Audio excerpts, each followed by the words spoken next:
Welcome back to the ChessGoals YouTube channel. In today's video, we're going to talk about how to study openings. This video is going to be split into 5 different levels, and I'll have timestamps for each level so you can jump around. Level 1 is going to be beginners, less than 1100. Level 2, intermediate players, 1100 to 1700. Level 3, advanced players, 1700 to 2000. Level 4, experts, 2000 to 2200.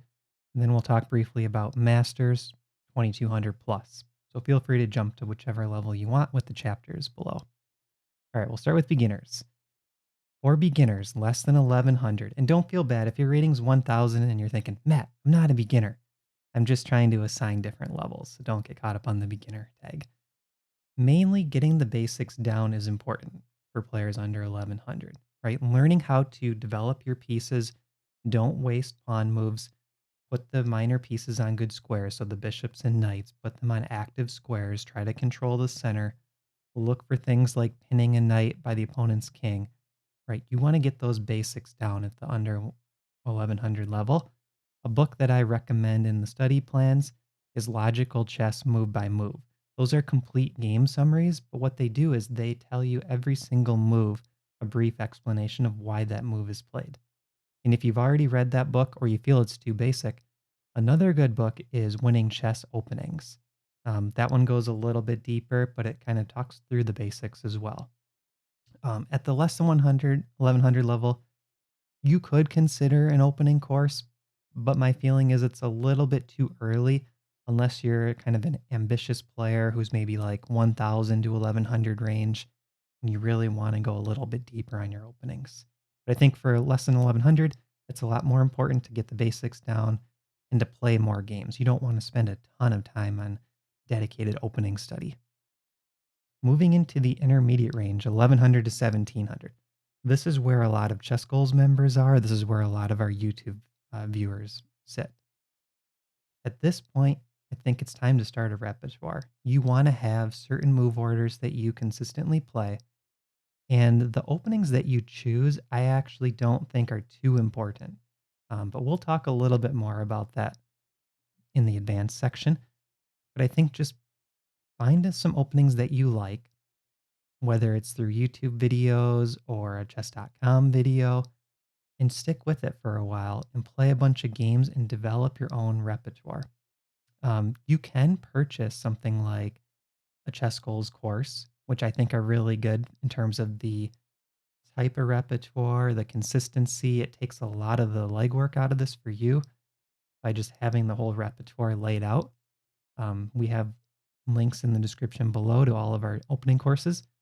Or you could do something like a Chessable quick starter course where they tend to have like 100 lines or less.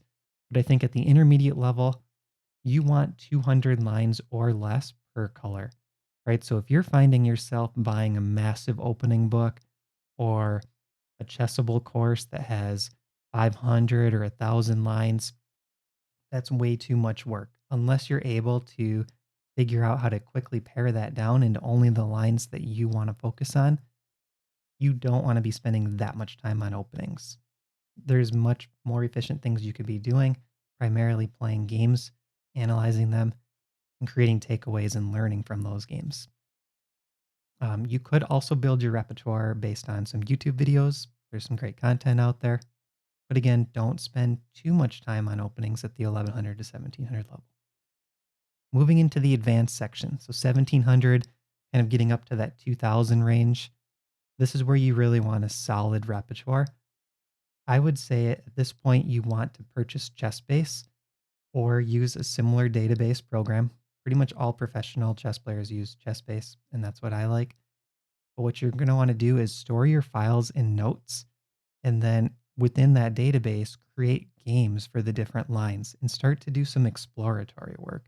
So don't just blindly follow what the course says. Go a little bit deeper, ask questions, play around with the engine, or work with another player. Try to figure out some of the nuances of your opening systems. The other thing to think about at the advanced level is what is optimal play versus exploitative play. So, can you exploit your opponent's mistakes? Or are you just going to play the very best stockfish moves or the very best grandmaster moves? I think we want to lean more towards trying to exploit the opponent's mistakes, but without giving up too much stockfish eval in the process, right? So if there's two moves that are equal and one poses tougher questions to your opponent, you always want to go with that move. So that's how our chess goals courses were built.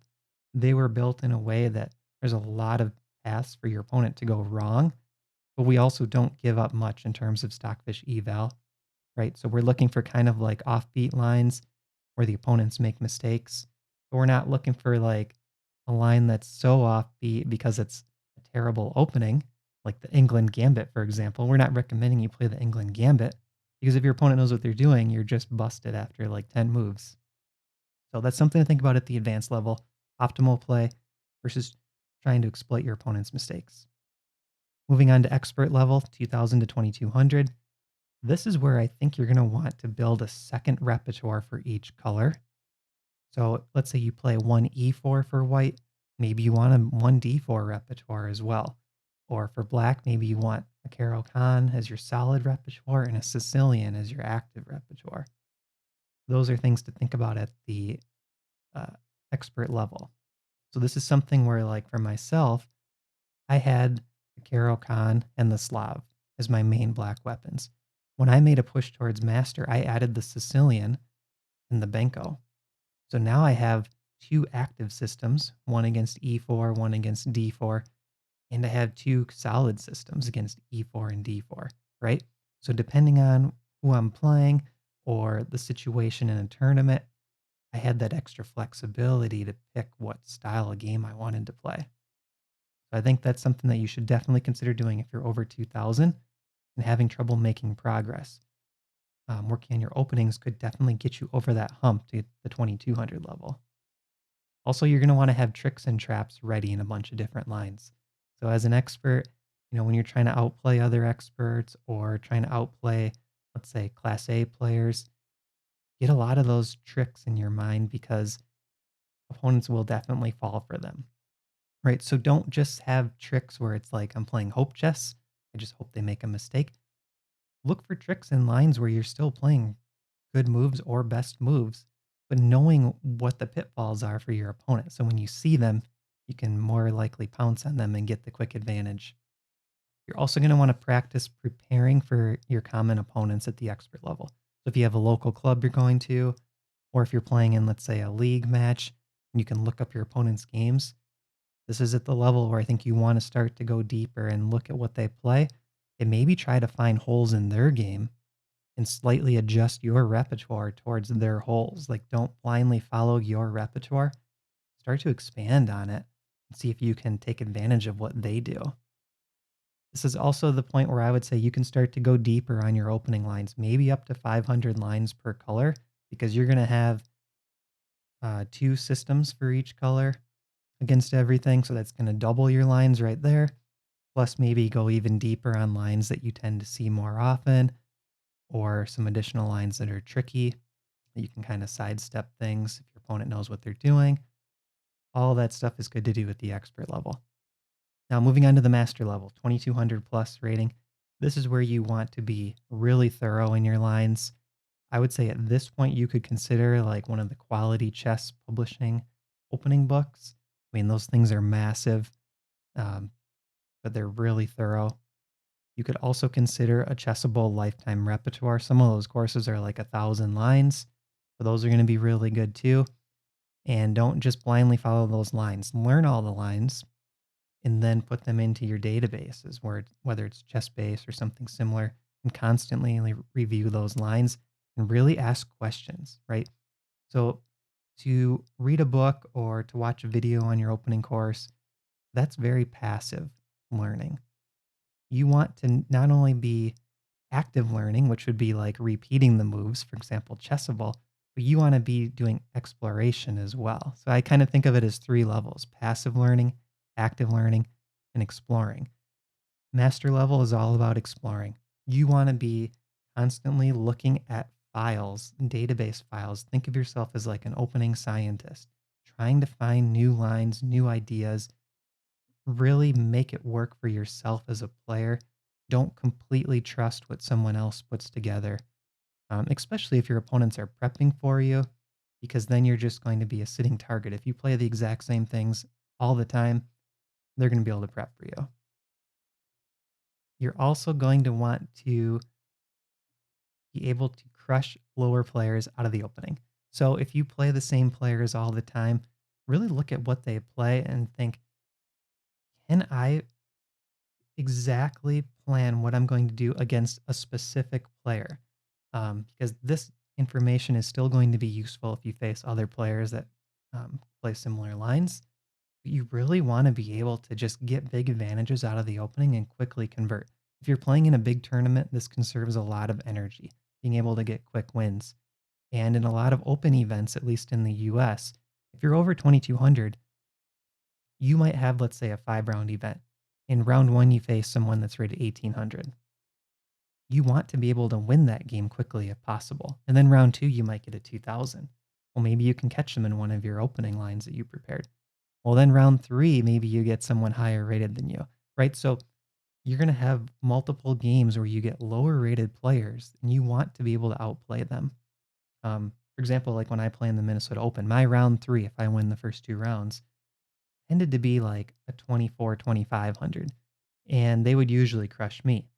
But then round four, I would get someone low rated again, like maybe a 2,000. And then not until round five, if I won that round four game, then I get someone at master level, right? So, like being able to crush lower players out of the opening, even though it's not going to happen every time, the more likely you can make that happen, the better it's going to be because you're going to be able to conserve your energy for those OTB rounds later into the tournament. All right, I hope this helps. This was how to study your chess openings. Please leave your questions in the comment section below, and I will get to all those questions. And yeah, we have Chess Goals study plans currently on sale right now at the recording of this video. 25% off on the website, chessgoals.com, link in the description. One nice thing about our study plans is they tell you exactly how much time to spend on your openings. That helps a lot so that you don't uh, spend too much time on openings at the lower levels. Also, we have opening courses, links in the description below. We do a lot of the legwork for you, and they're built in a way that kind of mesh with how much time you should study your openings based on previous data of chess improvers. And also, they're kind of built in a way that you can look at those different tricks and traps that your opponents may fall for while still playing close to optimal moves, if not optimal moves. So I hope this video was helpful.